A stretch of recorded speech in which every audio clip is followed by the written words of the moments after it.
आदरणीय आजम खान साहब शायद इकलौते नेता हैं पूरे देश में जिन पर मुकदमे इतने एक साथ लग गए हों। उन्होंने जो काम किया है वो किया है इसलिए कि आने वाली पीढ़ी हमारी अच्छी हो जाए, आने वाली पीढ़ी का भविष्य अच्छा हो जाए, इसलिए उन्होंने ऐसी शानदार यूनिवर्सिटी बनाई है। कौन बनाता है ऐसी यूनिवर्सिटी? कोई नहीं बनाता यूनिवर्सिटी। और सोचो कहां बनी है यूनिवर्सिटी। समाजवादियों ने जब भी मौका मिला होगा नेताजी को, समाजवादी पार्टी के लोगों को, ऐसी ऐसी यूनिवर्सिटियां, संस्थाएं बनाई हैं जिससे आने वाले समय में जो आने वाली पीढ़ी उसका भविष्य बेहतर हो। ये आज की पीढ़ी के लिए नहीं, यूनिवर्सिटी बनी है आने वाली पीढ़ी का भविष्य कैसे बेहतर हो। और फिर जिस सरकार से हमें आपको लड़ना पड़ रहा है, उन्हें तो एक ही बात याद आती है कि ठोक दो। तो जिन्हें ठोक दो की भाषा याद हो तो उनसे क्या उम्मीद करोगे कि कुछ बनाएंगे वो लोग? जो लोग दूसरों को ये कहते हो कि पटक के मारा जाएगा, उनसे क्या उम्मीद करोगे न्याय की और लोकतंत्र की? इसलिए हमें भरोसा है कि अभी तक जहां जहां अपनी बात रखने का मौका मिला है, जब कभी न्यायपालिका के सामने हमें मौका मिला उस दिन हमें न्याय मिला है। और हमें पूरा भरोसा है कि आने वाले समय में जब भी न्यायपालिका हमारी बात सुनेगी, आदरणीय आजम खान साहब की बातों को जानेगी, न्यायपालिका हमें पूरा ईमानदारी से न्याय देने का काम करेगी। और ये लड़ाई लगातार चलती रहेगी। ये पहिया जब घूमेगा, ये जो हमारे इतिहास के और साइंस के छात्र या नौजवान जानते होंगे, धरती पे और दुनिया में तरफ तरक्की आई जब पहिया आ गया। पहिए के आने से सब विकास जुड़ गया, नई नई चीजें निकल करके आ गई, नए नए आविष्कार निकल करके आ गए। और जैसे जैसे पहिया घूमा, तरक्की और खुशहाली आगे आती रही। और अब तो हम लोग इंटरनेट के जमाने में हैं, वहां एक पहिया नहीं लगता, व्हील व्हील व्हील, तभी कहते हैं www. तो साइकिल में 2 पहिए और आज के जमाने में 3 पहिए हैं जो इंटरनेट पे लगाने पड़ते हैं, तब रफ्तार हमें मिलती है।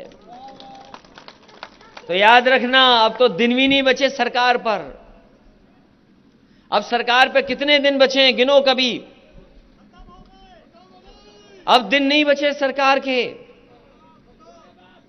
ये पंचायत का चुनाव खत्म होते ही आप देखोगे बंगाल का चुनाव खत्म होगा, अपने आप उत्तर प्रदेश का चुनाव शुरू हो जाएगा।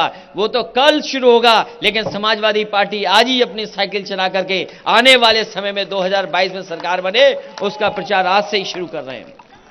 और याद रखना साथियों, ये जो हमला हो रहा है, ये जो हमला होने जा रहा है या लगातार जो हमला हो रहा है यहां के रामपुर के लोगों पर, ये सब पर होगा, कोई बचेगा नहीं, कोई नहीं बचेगा जिस पर हमला न करा जाए। ये भारतीय जनता पार्टी के लोग किसी न किसी तरीके से न करें।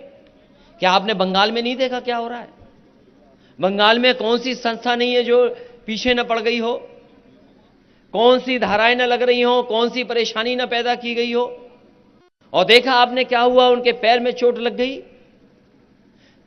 पैर में इसलिए चोट लगी कि वो जानते हैं कि अगर पैर में चोट आ जाएगी तो कोई चुनाव प्रचार नहीं कर पाएंगे। तो हमले अभी वहीं नहीं हुए हैं, हमले अभी हम पर और आप पे भी होने वाले हैं। और कहीं ना कहीं साजिश के तहत, और उसमें शामिल सरकार है। बताओ, मुरादाबाद में कोई मामूली हमला हुआ हम लोगों पर, आप पर? पहले उन्होंने लिफ्ट की लाइट बंद कर दी जिससे लिफ्ट ना पहुंच पाए। वो खबर नहीं बनी कि होटल की लाइट किसने बंद कर दी जिसमें लिफ्ट से हम ना निकल पाए। और फिर प्रेस ने जो किया, कुछ लोगों ने जो किया, वो किसके इशारे पर किया है। इसलिए मैं कहना चाहता हूं, ये हमले बंद नहीं होंगे चुनाव तक। समाजवादियों को तैयार रहना पड़ेगा ऐसे हमलों पर मुकाबला करने का। और अब तो दिन नहीं बचे।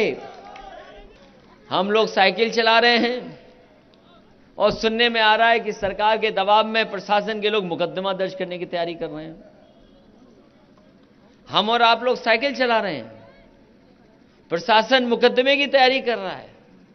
ये तो तैयारी अभी केवल विधायकों की, अभी जनता को नहीं कहा हमने साइकिल चलाने के लिए। जिस दिन समाजवादी पार्टी के लोग अपील कर देंगे साइकिल चलाने वालों के, तो सड़क पर जगह नहीं बचेगी, इतनी साइकिल चलेगी।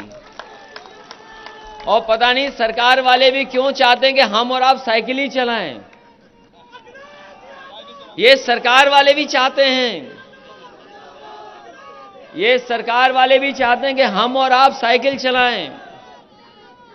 तभी तो डीजल पेट्रोल की कीमत देखो कहां पहुंच गई है। डीजल और पेट्रोल की कीमत कहां पहुंच गई है।